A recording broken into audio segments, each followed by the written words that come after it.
화제가 된 사건 사고 소식 짚어보는 아침의 이슈 시간입니다. 네, 조기현 변호사, 송영훈 변호사와 함께 자세한 이야기 나눠보도록 하겠습니다. 안녕하세요. 안녕하세요. 전해드린 대로 윤석열 전 대통령이 오늘 대선 이후 처음으로 법원 포토라인에 설 예정입니다. 그동안 입을 열질 않았었는데 정권 교체 등등과 관련해서 어떤 입장 밝힐 가능성도 제기가 되고 있습니다. 어떻게 보세요? 재판은 계속되고 있는 재판이 연장이기 때문에 특별한 건 없지만 지난주 재판하고는 분명히 달라졌죠. 이 정권이 교체가 됐습니다. 그리고 내란 특검법이 통과돼서 곧 특검이 출범할 예정에 있습니다. 이젠 오롯이 이 사법에 대해서 스스로 대응해야 될 상황이고 강도도 강해졌기 때문에 어떤 시기든 입장 표명이 있을 수 있다는 생각은 듭니다. 특히 국민의힘의 김용태 위원장이 어제 이 내란과 이 비상계엄 또 탄핵 관련된 입장을 좀 강경한 쪽으로 정리하는 입장을 표한 바도 있기 때문에 만약에 딱 한 번 더 입장을 표시한다고 하면 오늘이 되지 않을까 싶은 생각도 듭니다. 왜냐하면 정치적 입장 표명의 문제도 있지만 윤석열 전 대통령이 위기에 처할 때마다 지지층을 향한 메시지를 계속 내놓고 있었는데 지금 국면 자체가 온전히 이제 사법적인 심판을 받아야 되는 상황에서 그나마 버틸 수 있는 거는 지지층의 어떤 계속적인 어떤 관심 이 부분이 필요하기 때문에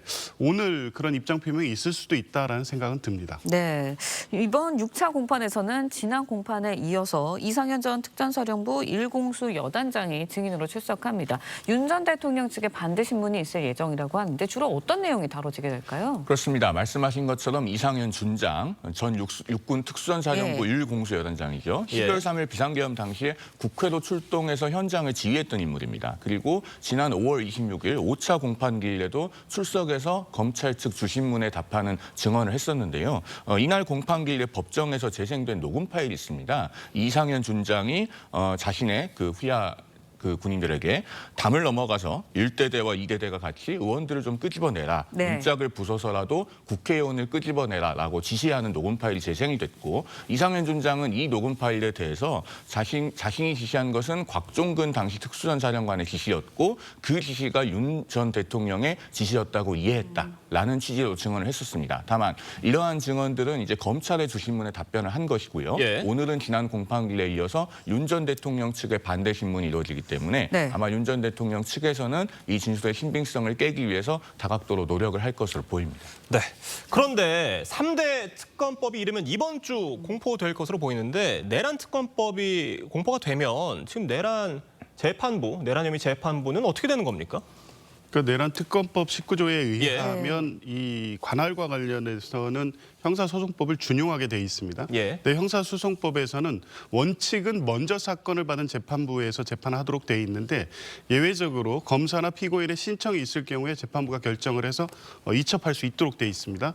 근데 지금 이미 이 내란 관련된 사건은 지기현 재판부가 계속 6차 공판까지 진행하고 있는데 특검의 수사 대상은 광범위합니다. 그래서 추가 기소되는 사건이 외환 관련 범죄를 비롯해서 상당히 있을 것으로 보여지고요. 재판 진행 속도에 따라서 또 특검의 수사 진행 속도에 따라서는 이후에 수사나 공소 유지를 맡게 되는 특검이 새로 이 배당된 재판부로의 이송을 요청할 가능성이 있고 그때 법원이 이송 결정을 한다고 하면 사건이 새로운 재판부에 병합될 가능성도 분명히 있습니다. 네. 그런데 내란 특검법이 이제 시행이 되면 재판이 중계될 가능성도 제기가 되고 있습니다. 내란 특검법에 이제 재판장이 특별 검사나 피고인이 요청할 경우에는 특별한 사정 없으면 중계 허용할 수 있다. 이 내용이 포함되어 있는 것으로 전해지고 있거든요. 어떻게 보세요?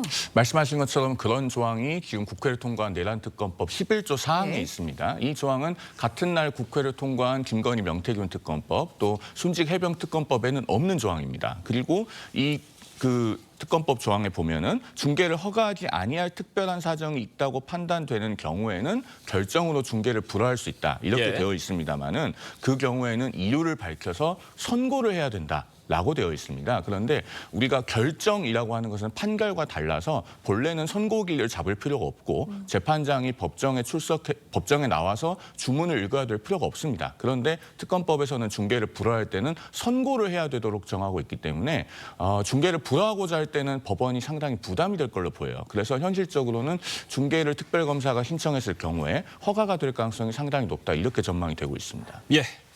다음 소식도 짚어보겠습니다. 30kg짜리 쇳덩이에 묶인 채 산에 버려진 강아지가 구조가 됐습니다. 이거 어떤 사연입니까? 예. 참 안타까운 사연인데요. 그 유기견 보호소 및 반려견 입양 카페를 운영하는 한 인스타그램 유저에 네. 의해서 공개된 네. 내용인데요. 예. 지난달 초에 비가 오는 날 경기도 광주에서 15kg짜리 바벨 2개를 목에 이렇게 달고 있는 그 사진에 나오고 예, 있네요. 그렇습니다. 저런 식인데요. 유기견을 그렇게 발견한 겁니다. 그래서 보호를 했는데 아마 이렇게 사정을 종합해 보면 저 30kg 합의되는 저 바벨을 저런 식으로 끌고 상당히 오랜 기간 이렇게 예. 다녔던 것으로 보이고 산에서 내려오지 않았나 이렇게 추측을 하고 있는데요. 누군가에 의해서 저런 방식으로 유기된 것 같습니다. 네, 사진만 봐도 참 안타까운 마음이 드는데 그런데 이 강아지에 대한 입양 공고가 게시된 후에 견주라고 주장한 사람이 나타났는데 이 견주의 태도가 더 공분을 사고 있어요. 그렇습니다. 나타나기는 나타났는데 예. 결국은 이 유기견을 데려가지 않았죠. 어떻게 됐냐면은 예. 이 유기견이 구조된 뒤에 이제 유기견 보호소로 옮겨지고 입양 공고가 게시가 됐습니다.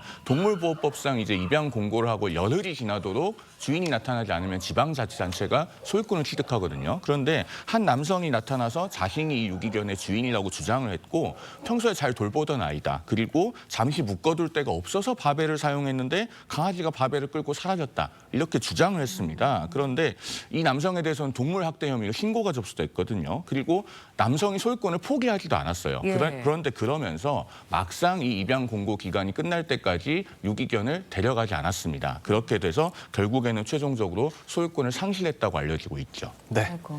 네. 지난해 구조한 유실 유기 동물이 10만 마리가 넘는다고 합니다. 이 반려동물을 유기했을 때 최대 300만 원의 벌금형이 부과가 되지만 앞으로 500만 원 이하 그러니까 최대 500만 원으로 지금 법이 개정될 예. 예정이라고 해요. 예, 그 반려문화가 확대되면서 이 유기 신고가 2024년에 10만 7천 마리 예. 이렇게 확대되고 있습니다. 계속 늘고 있죠. 법의 처벌 수위를 강화해야 된다는 요구가 있었고 그래서 지난 2월에 농림식품부에서 동물복지 종합 계획을 발표했는데요. 네. 이때 유기하는 경우에 지금은 최대 300만 원까지 벌금에 처하게 돼 있는데 500만 원까지 벌금을 늘리는 이 예. 개정안을 지금 준비 중에 있고요. 유기의 어떤 개념도 과거에는 이제 소위 말해서 그냥 버리는 행위 정도였는데 동물병원이나 뭐 호텔에 장기간 방치하는 것 그리고 이사람에서 놓고 가는 경우 이런 경우도 많지 않습니까? 이것도 처벌의 범위에 지금 포함시키는 방향으로 이 법을 개정 중에 있고요. 이재명 정부의 공약 중에 이제 그런 게 있습니다. 동물학대 가해자에 대해서 동물 사육을 금지하는 제도를 도입할 예정에 있습니다. 그러니까 이렇게 굉장히 손쉽게 쉽게 생각하고 반려견을 유기하는 이 문화 자체를 제도적으로 차단하기 위해서는 법적으로 처벌을 강화하는 것도 있지만 이렇게 제도적으로 아예 이 유기할 가능성이 있는 사람은 반려견을 키울 수 없도록 하는 제도 보완까지 필요할 것으로 보입니다. 네, 법적인 제도 장치도 뭐 마련이 됐지만 결국은 인식의 문제인 것 같습니다. 일단은 뭐 반려동물 보호를 위한 뭐 법적인 제도 마련 더불어서 동물 복지에 대한 국민적인 인식 확대되고 확산돼야 될 것 같은데 어떻게 보세요? 지금 중앙정부 차원에서 노력하고 있는 사항들이 있는데요. 두 가지만 짧게 짚어보면은 네. 일단 농수산식품부가요. 지금 동물복지에 대한 국민적 인식을 확산하기 위해서 올해부터 세계 동물의 날 10월 4일이죠. 이걸 네. 동물 보호의 날로 지정한다고 합니다. 그리고 개와 고양이 등 반려동물 입양 전 교육을 내년부터 의무화하고 또 올해부터 초등학교 늘봄학교와 중학교 교과에 동물복지 교육과정이 도입되었고 내년 고등학교 교과 과정에도 이를 도입한다는 그런 노력들을 하고 있습니다. 네, 알겠습니다. 오늘 두 분 말씀은 여기까지 듣겠습니다. 감사합니다. 고맙습니다.